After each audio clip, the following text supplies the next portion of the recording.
आगे में 500 वाली बताई ही, लेकिन सब घना जना है 5 लोग फाड़ी बताता गया कि भाई आई में तो हूँ लोतो और हूँ आ दास मिल गया परोट का मोड़ो में स्कूल है सब पहले मैं बताई दास मिल गया कि स्कूल भी बन गई और खाडो हो तो, लेकिन ये खाडो पुरान का क्या लागे अपने कोटा का भाव में मिल रही, लेकिन फाटी बचाव वाला नहीं जना आज वो फाटी बचा दी पर वो तो पक्ष विपक्ष तो चालते रही बराबर, लेकिन क्योंकि गुणों या टीको को बोले जी को पत्रिका तो अपने बातों नहीं करना है, जिन्हें जो सोच है जो करते जी आपने तो अपने आगे बढ़ना है, अपने समाज को एक बड़ा भवन जो है वो अपने करने में प्रार्थना करना भाई सब लोग मिल बीघा 1.5 बीघा के आगे वो तो अमाउंट है तो अलग बात है, लेकिन बीघा 1.5 बीघा की तो जरूरत है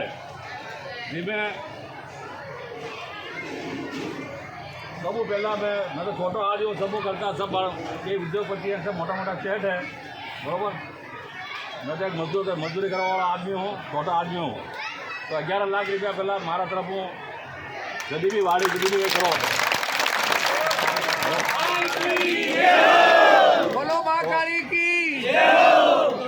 जो आज शुरुआत आज 5 में बढ़िया धन का हिसाब में कह रहा हूँ आपने